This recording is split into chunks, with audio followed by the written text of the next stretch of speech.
Hello, Assalamualaikum. Selamat datang ke 3 minit tutorial ataupun 3 minutes tutorial.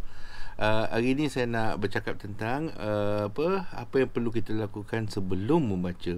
So sebelum membaca, kita perlukan apa yang dipanggil persediaan minda. Seperti mana yang saya maklum dalam video yang sebelum ni, kita kena tahu apa yang kita nak baca dan sebagainya.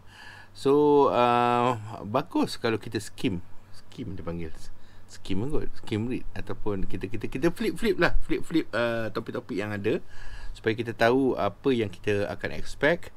Dan kita dalam fikiran kita ada persoalan yang kita nak jawab.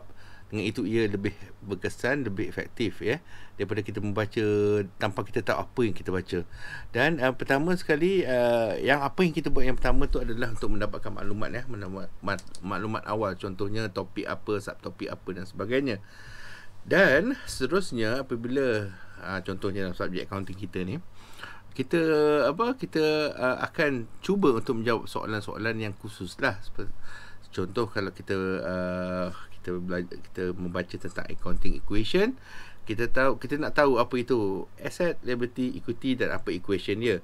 So apa equation dia campur ke dia tolak, itulah dia soalan-soalan yang khusus. Dan melalui pembacaan kita akan tahulah apa dia asset, liability dan equity, dan seterusnya kita boleh work out dengan formula yang ada, iaitu asset equal liability campur equity.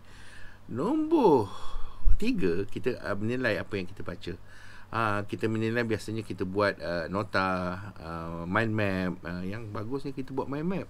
Belajarlah cara buat mind map. Dan seterusnya, kita apa yang kita baca ni, ada satu kajian ataupun satu talk yang saya dengar, dia kata kita akan lupa completely dalam masa 42 jam. 40 jam, 2 hari lah.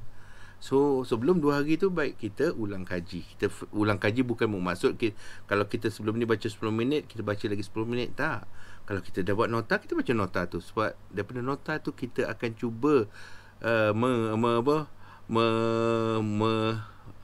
menyambung otak-otak ataupun sel-sel yang ada dalam minda ni, dan kita cuba ingat, dan melalui ingatan tu akan timbullah faham.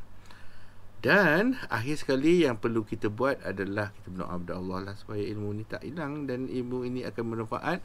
Dan yang paling penting sekali, apabila apa yang kita baca tu kita boleh apply, tak kira lah sama ada apply dalam peperiksaan, apply dalam kehidupan, dan apply dalam kerjaya, itu lebih baik.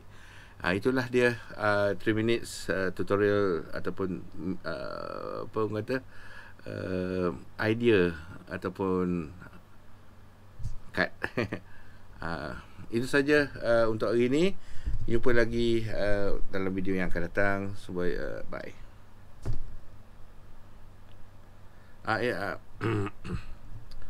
Okey, itulah dia video 3 minit saya untuk hari ini. Kita jumpa lagi. Assalamualaikum.